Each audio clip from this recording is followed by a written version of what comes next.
লগৰী আহিব সন্তান নাপালে দৈৱকীক কাটি পেলাব যদি দৈৱকী অকলে মৰি যায় তেনেহ'লে মোৰ মহাপাপ লাগিব গতিকে ৰাতিৰ আন্ধাৰত কাৰাগাৰত সোমাই থাকো সেই কাৰাগাৰত আহো বুলি এটি খোজ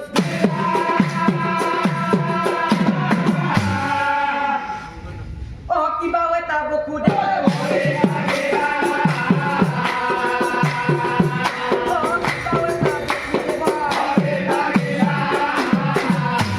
পালো বুলি বকু দেৱে কলে তুলি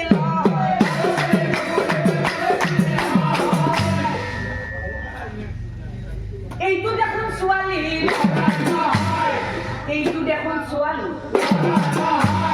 অ বকুদেৱ নিৰূপায়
কি কৰে বকুদেৱে মনে মনে ভাবে নিশ্চয় সকলোবোৰ প্ৰভুৰে মায়া কিন্তু যিদিনাখন দৈৱকীৰ মোৰ মাজত বিবাহ সম্পন্ন হৈছিল সেইদিনা আকাশবাণী হৈছিল দৈৱকীৰ অষ্টম পুত্ৰ কংস ৰজাৰ হ'ব প্ৰাণৰ বলি আৰু তেতিয়া কংস ৰজাই দৈৱকীৰ চুলিত পাক মাৰি ধৰি কাটিবলৈ উদ্যত হৈছিল তেতিয়া মই কৰজৰে প্ৰাৰ্থনা কৰি কৈছিলো যে আপুনি দৈৱকীক নেকাটিব দৈৱকীৰ নৱজাত সন্তান এই বকুদেৱে নিজ হাতে কংস ৰজাৰ হাতত তুলি দিব কিন্তু কালি ৰাতিপুৱা মই যেতিয়া কংস ৰজাৰ লগৰী আহিব সন্তান ক'ৰ পৰা দিম এই উপায় নাপাই বকুদেৱে থিয় হৈ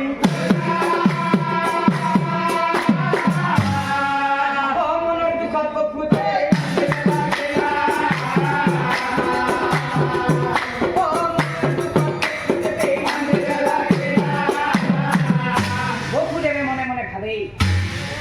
পানীৰ মাজত অকলে অকলে কান্দি থাকি একো লাভ নাই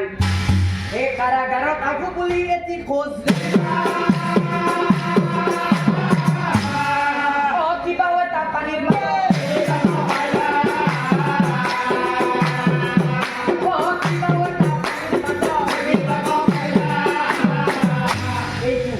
এইটো আকৌ কি নিশ্চয় সেই ল'ৰাটো নহলে ছোৱালী পালো বুলি বকুদেৱে কলে তুলি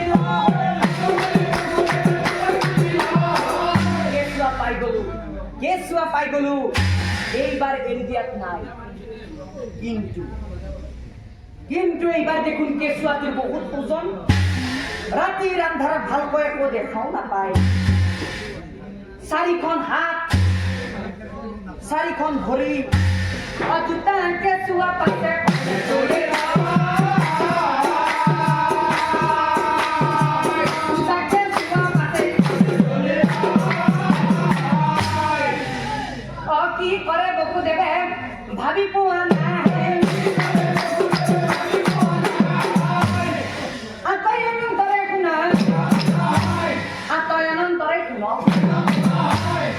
দেৱান সভাৰ